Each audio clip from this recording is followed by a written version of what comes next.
Hello, welcome back for another great week. I am Sarah Karakayan. I am Annette Grant, and together we are. Thanks for visiting. We are going to kick off the show like we do every single week, and that's sharing one of you who's using our hashtag on Instagram, and it's STR Share Sunday. And what we do is every Sunday we share your space visually, and then when we're on the podcast, we will share it with our YouTube viewers, of course, podcast listeners, and just get you some free exposure for doing such an amazing job and being such a great host in our industry. So, Annette, who are we sharing this week? This week we are sharing at Lucky Bend Lookout. Again, that's at Lucky Bend Lookout. And I have two very specific things that Sarah is crushing it on. Number one, she's been hosting since 2013, so I think she knows what she is doing here. When you go to her direct booking site on her Instagram, two things just stuck out immediately. Number one, she has a chat capability where if you have a question immediately, her face pops up and it says chat with Lucky Bin Lookout. She's like, howdy, do you have any questions?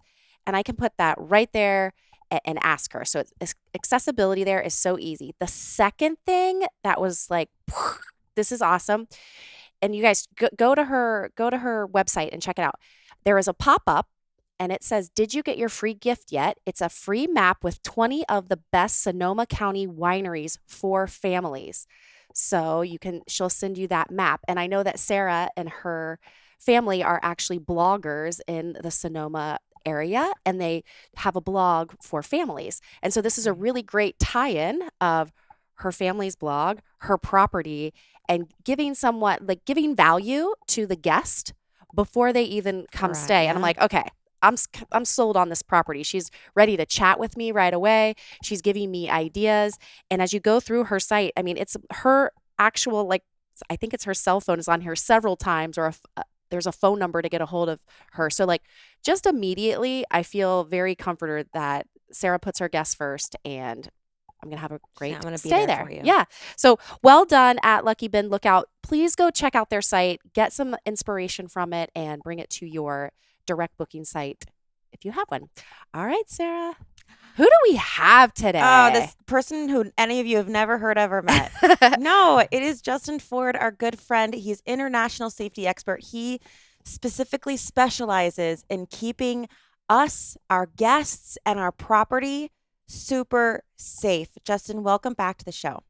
It's great to be back with you guys. It's been a little bit since we've been able to talk. And if you don't know, listeners, Justin is by far, he's a regular on the show because quite honestly, we have never had anybody on the show twice. I think is this your fifth episode, Justin? Wow, it could be. It's at least fourth, maybe fifth. Yeah, I think we'll go with five. Okay, so listeners, go back if you haven't. If this is the first time you're hearing Justin Ford, we have so many other episodes with him. He is a best friend of Thanks for Visiting, and so we always bring him back because safety. You can never get enough of this. You need to be there's new technology coming out all the time.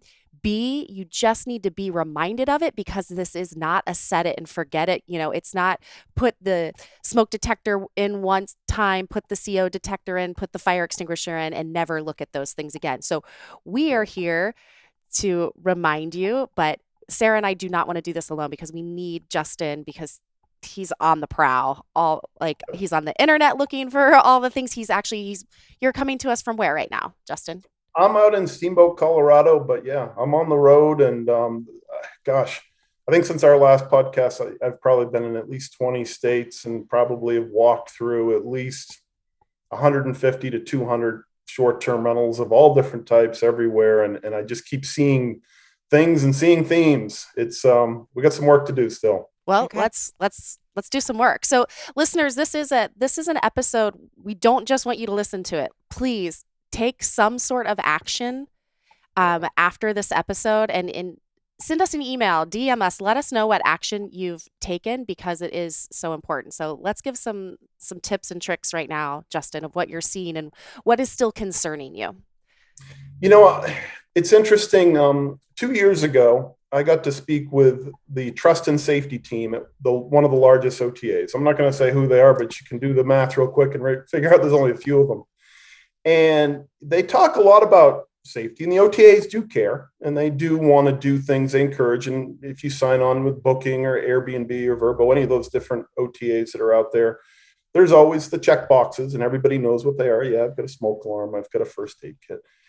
But one of the things that they've just looked at internally is said, we know there's all kinds of accident prone items in short-term rentals, but we're still seeing that people don't have smoke alarms, and this is a real problem. And I was baffled by that. I was, in fact, baffled by numbers that we've seen out there that show that less than 70% of short-term rentals still have smoke alarms. And when I've been really diving into this mission now to figure out what we need to do to get to 100%, because if you don't have a smoke alarm in your short-term rental, nothing else matters. So what if we don't want somebody to trip, but we don't want them to die first and foremost. And that's what the smoke alarm is all about. So I've really been focusing a lot this year on smoke alarms and carbon monoxide alarms closely behind that, and making sure that we dive in and address this problem and get to 100%. No more excuses. This is where it needs to be. What are the excuses you're hearing? Why are we getting a D plus in having smoke alarms in our Is it the age of the home? in That our would, to me, that would STRs? be like the number one Yeah. thing. It's just an Age of old the home. home layout. I think it's just a general lack of awareness of what their importance are. Okay. I think a lot of people, you guys know this. This is my favorite quote. I live by it. I talk about it all the time. 3 words: complacency is devastating. Most people have grown up in a house where mom or dad were responsible for the smoke alarms and whatever, and they don't know what they did. And I guess we're supposed to have one. Nobody ever is really, it's not part of home ec. It's not part of government class. It's not part of industrial arts. Nobody ever teaches you. You just go out in the world and you're supposed to figure it out.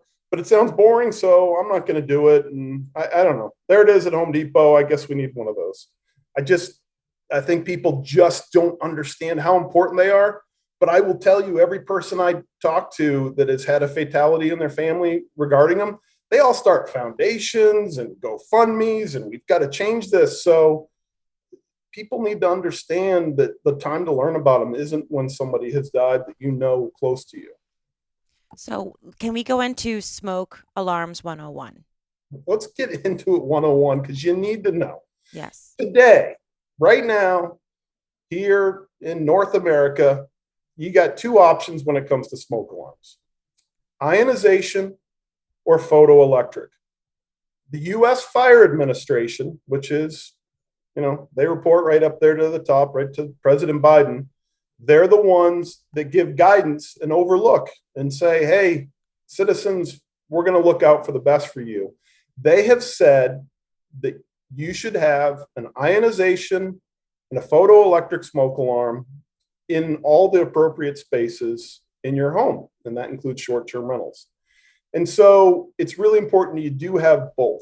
When you go into the box stores, Home Depot, Lowe's, whatever, you're typically seeing smoke alarms that are photoelectric, and there's still a few ionization, but you're not seeing a lot of both. No. And so you need to understand what both means.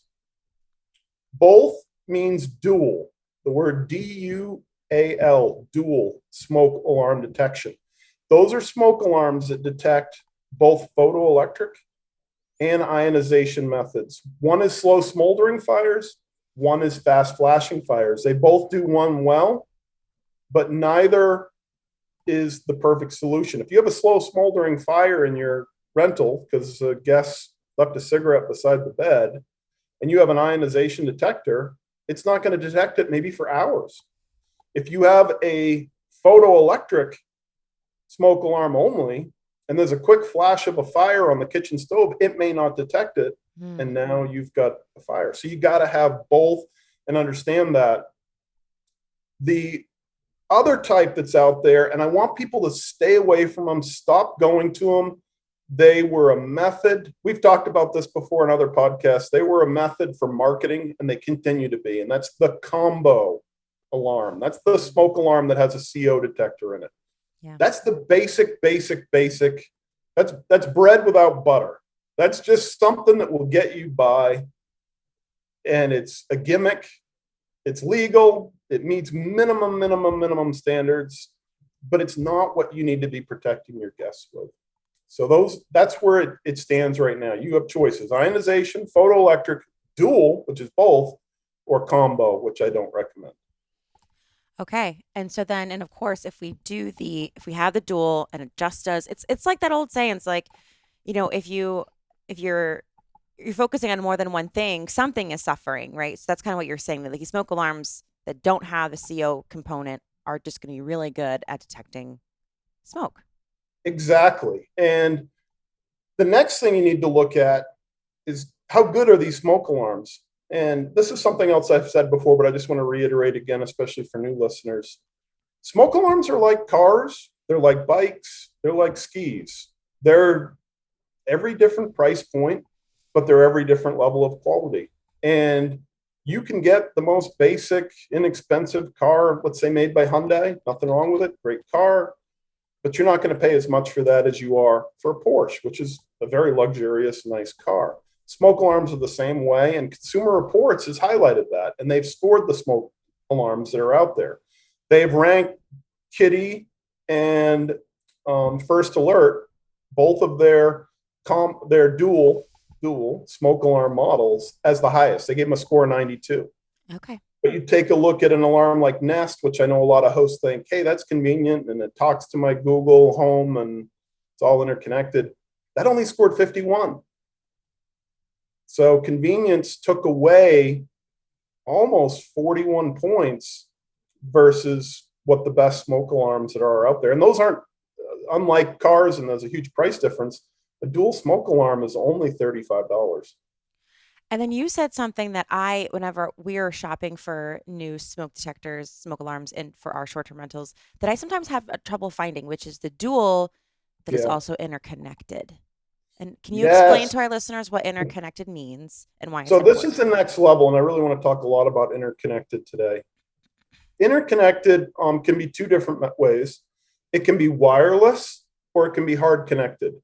And pretty much any home built after around 1980, 82 is when they started doing interconnected. And that's that third red wire or yellow wire when you pull your smoke alarm down. There's a wire that goes all the way around the home that allows all the smoke alarms to talk. So if a smoke alarm is going off in the living room, it's going to tell all the other smoke alarms that, hey, there's a reason that you need to join my party here and make a lot of noise. And so that's what's really important about interconnected. Wirelessly, First Alert does it, and obviously Nest has it as well, where one starts sounding, it sends a wireless signal throughout the house. As long as it's close enough, it's going to send off that alarm and let people know that somewhere in this house there's a reason for a smoke alarm to be going off. What is the danger of them not being interconnected? What happens? Okay, so it's going off the basement, Justin. You can hear that from the bedrooms on the second floor, kind of. So here's a tip, a free tip. Anytime you can get away with something for free, this is good. If you have an Android phone or a iPhone, which most people have one or the other, you can go in the App Store, the Google Store, and you can download a decibel meter. They're free. They're fun to actually kind of play around with, but if you live near an airport, you want to really know, it's a guest complaining about that jet noise, how really loud is it? But you can put these for free on your phones. And so when you take and use a decibel meter for free, that I think everybody here should download now, go into different parts of your house and listen to how loud the smoke alarm goes off, especially with the door closed. And we just did this test. I was down in Chattanooga, Tennessee, and we just did some testing at some short-term rentals there. And we set off a smoke alarm that was down in the kitchen area. It was more than 10 feet away from the kitchen stove, which is where it's supposed to be.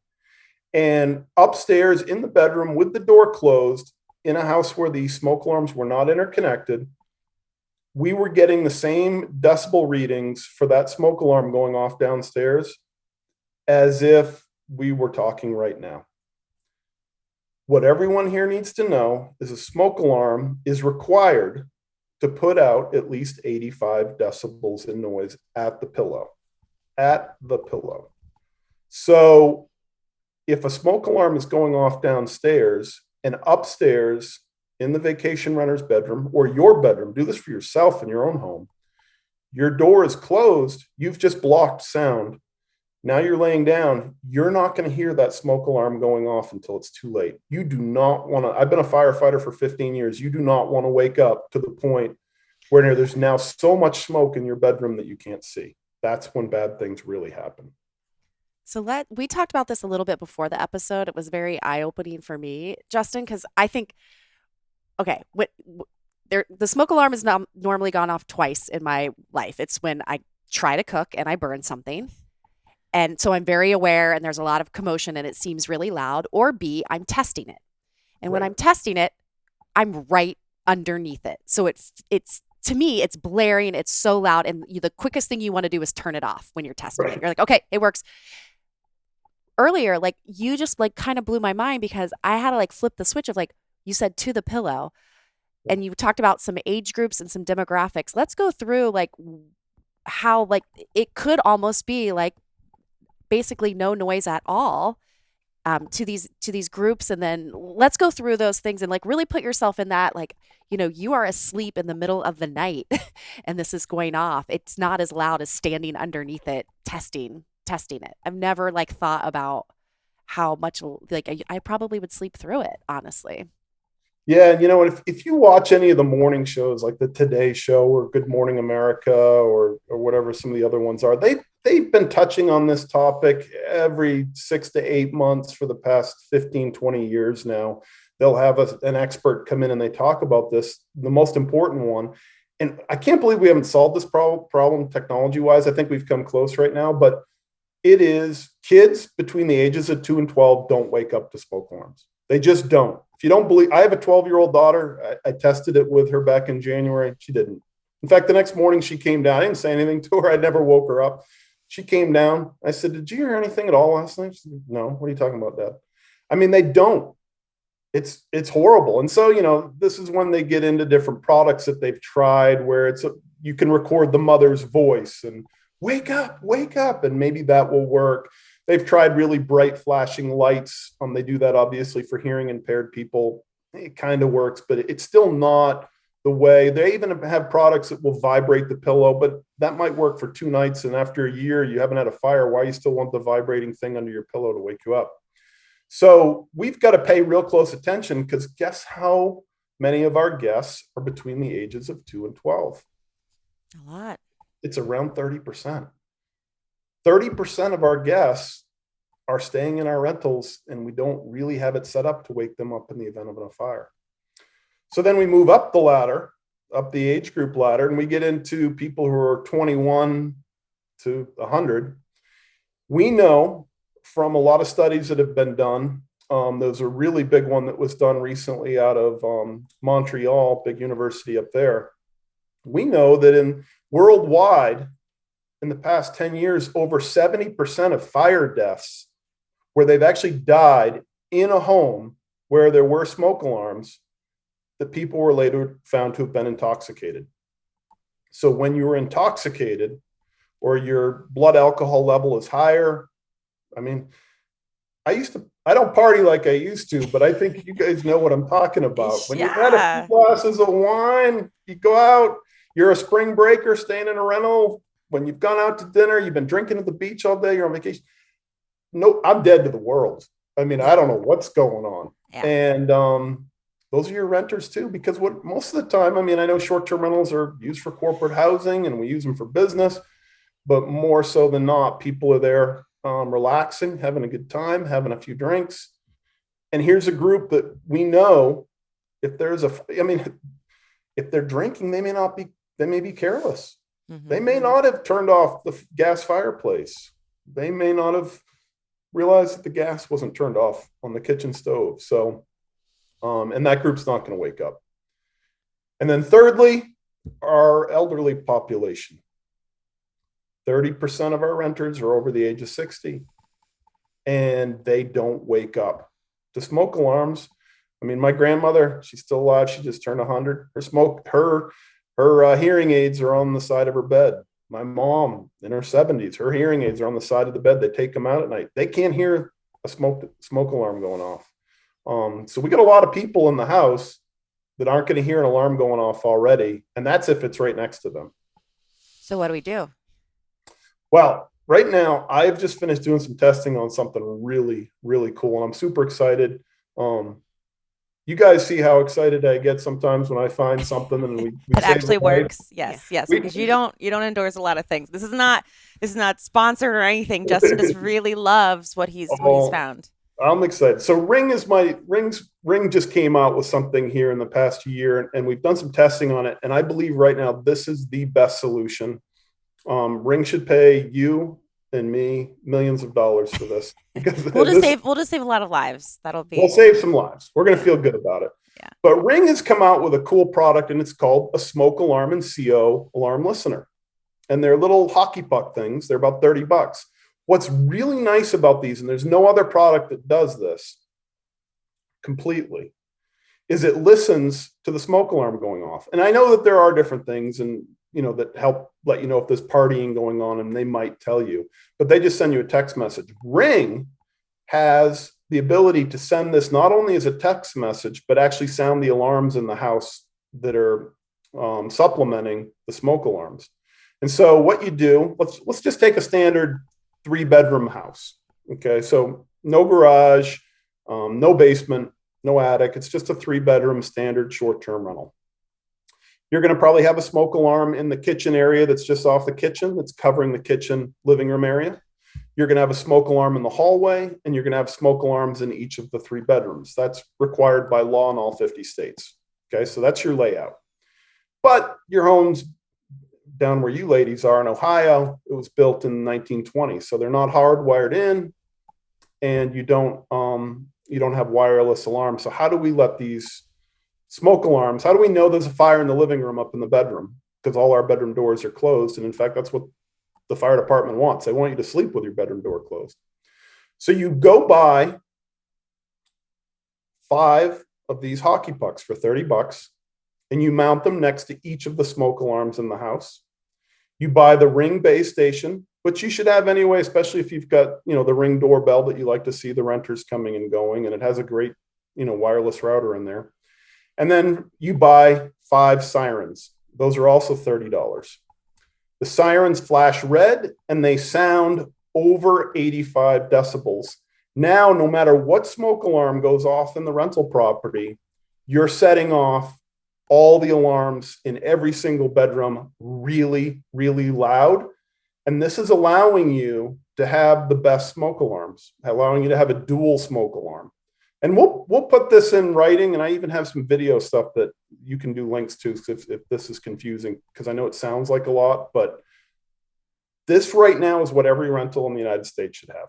Every single rental. If they're not on, like a Brinks home alarm system or a sprinkled system Sure. that's going to set it all off. Well, I will say, so we manage properties for some owners and ourselves, and we inherit older layouts, ones that aren't interconnected. And obviously, they're not expensive when you think about saving a life, but we understand that smoke Yeah. alarms are an investment, especially when you have to do the whole home.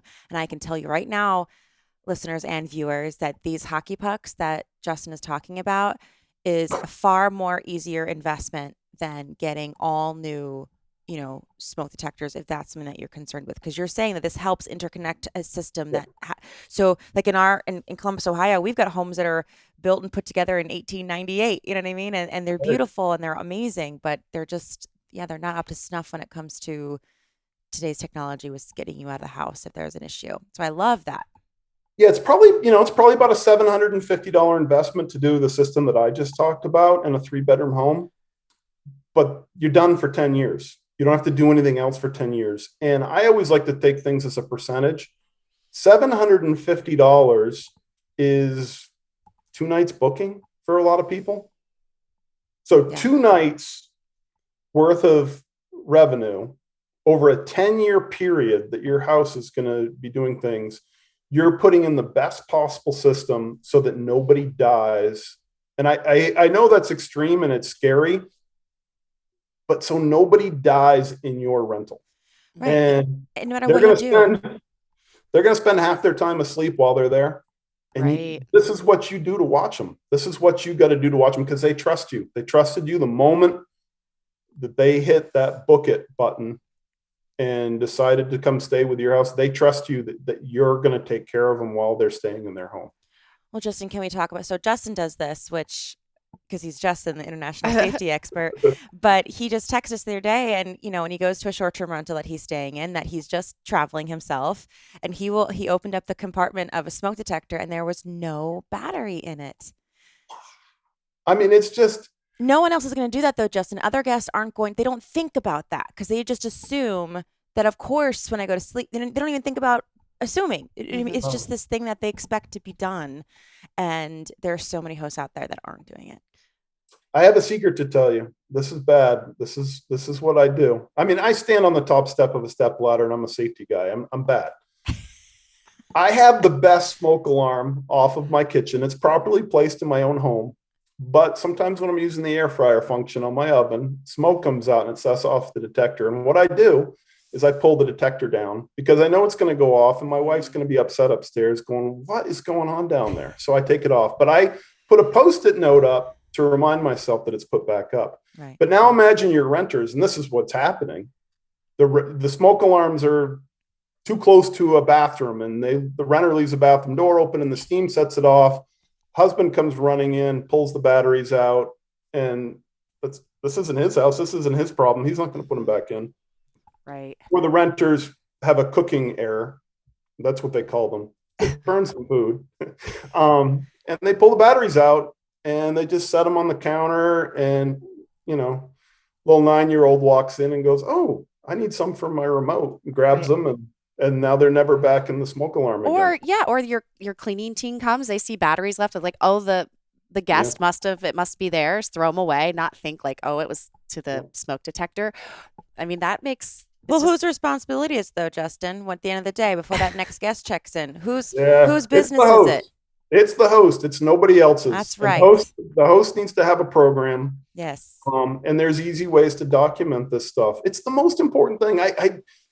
It's so frustrating sometimes. I want to scream, but I'm not gonna. I just want to yell from the top. I'm gonna go to the top of Steamboat Mountain today and scream, host, this is on you. That's right. It's on you to have a program, something in place.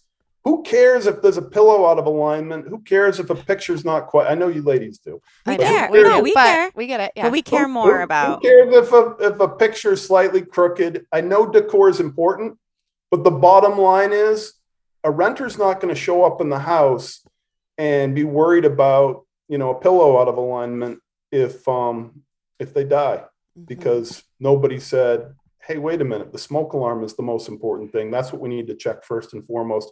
Make sure they're all working. Every single rental. It's not your cleaner's fault. It's no one else's fault but yours. And I probably shouldn't be. I think we talked about this on one of our episodes before, but we'll be honest with it, because we talked to somebody last night and they had this with one of their guests, like removing smoke detectors. Sarah and I stayed at a place, it was newer, and we got home from going out one night, and all the smoke detectors in the house were going off. Like, number one, we should have exited. We didn't. We called the host. But I'm going to tell you, guess what we did?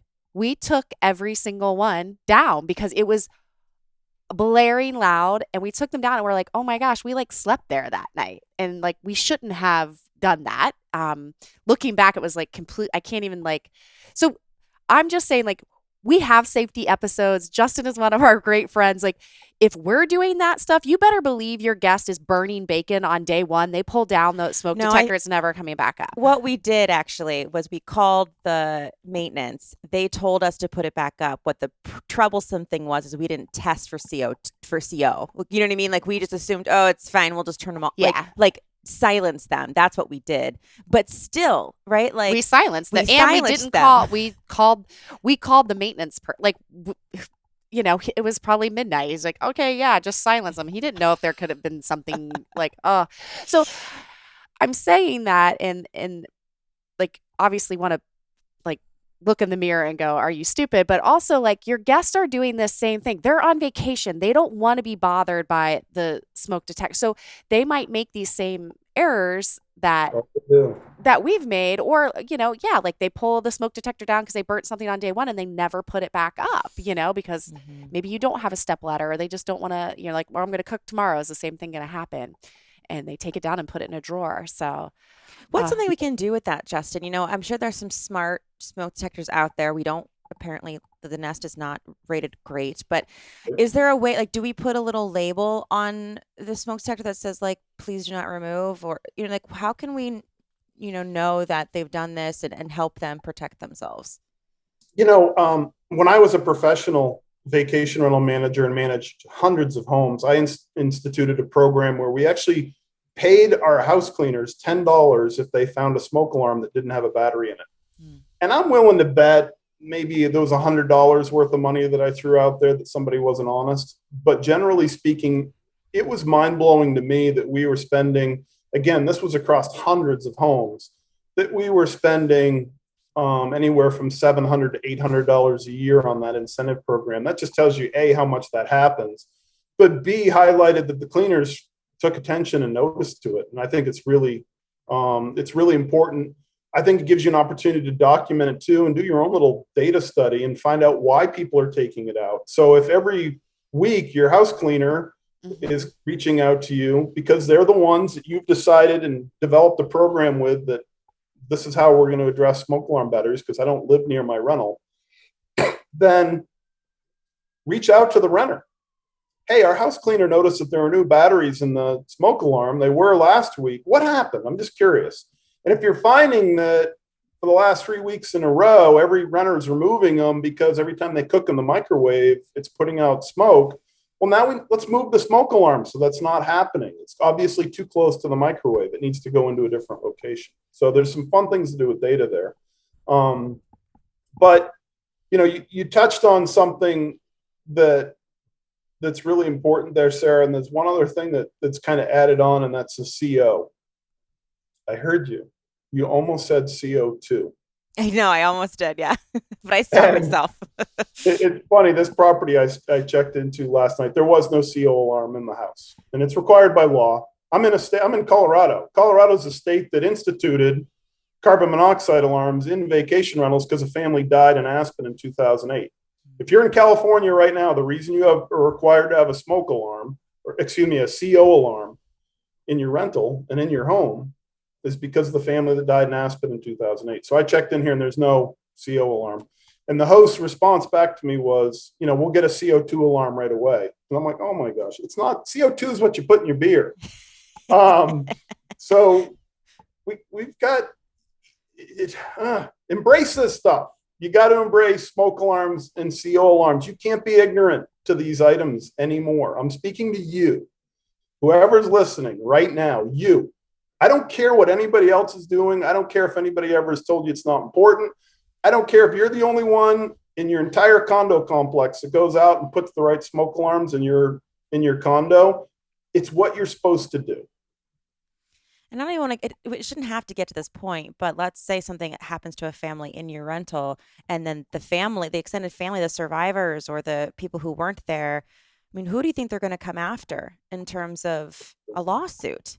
You are in business. And this is what Annette and I talk about. And yes, we talk about you being in business. You should know your numbers. You should know if you can afford those fancy robes. You need to know what your pricing is you need to forecast. You need to look at your historicals. But most importantly, you need to know how to protect those people that is your responsibility. And if you just say you didn't know, the insurers aren't going to care. They're like, well, that was your job to know. Like, you need to find out what codes are and understand what it means to have a rental and have it sell it as a product to travelers.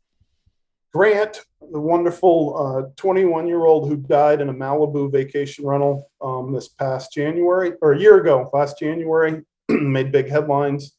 If you watch the timeline, you can Google this. Just Google Malibu short-term rental fire in California. The timeline was he passed away within a week. There were articles highlighting the fact that the rental did not have smoke alarms. Then suddenly there's articles diving in and looking at the history of the host. Her dirty laundry was up everywhere. Then there was the whole news article that a GoFundMe page has been set up to raise money for Grant's family. And in September, the lawsuits were all filed. And right now, everything's scrambling. And people I talk to behind the doors in the industry are all talking about, the litigation, everything that's going on this stuff. It's life. you took someone's life by not having that smoke alarm in there, and that's horrible enough as it is. But your life as the host is over too, because this is now everything, and you're going to lose everything. Yeah. So I know it's a sobering episode, but it is sobering. It is so important. That's why we got to bring you in. We got to bring it's you in. Easy. Like, we got to drip it's so you in. easy to do. I'm sorry. Sometimes I get to that extreme, and I know that I know that there's like probably 5 listeners that just went, I'm done. I'm not doing this anymore. I'm not telling you to be done. There's risks and everything. When do you check? I mean, Sarah, are you going to check your air pressure in your tires before you drive? She has an appointment actually after this call because it's low. Are you? There's risks. Life is full of risks. That's just sorry. That was too we so timely. She was like, I after this episode, I gotta go to the tire place. No, and that's why, like, oh man, I'm sitting here too, just like, oh my gosh, because I even learned something today. Like, I now sleep with my bedroom door open, but Irish closed, but I don't think I did that before. So even I'm like, oh, that's safer for me because the smoke could get in. That's like very interesting. There's all kinds of fact sheets out there now. You can go on to the NFPA website or FEMA's website. They list all the, grill safe. I mean, they give all this stuff out. It's free. You print them off. They're PDFs. The rental I'm in right now has 2 pages of documentation on how I can take a bottle of wine and leave some money behind if I want to drink it. But it's like, that's great. You took all that time to do that, and maybe I want to have some wine, but there's nothing here telling me why there's this weird orange extension cord that goes into the wall, and what is that running? And what happens if I unplug it? So you got to put safety first. Safety first. Yeah.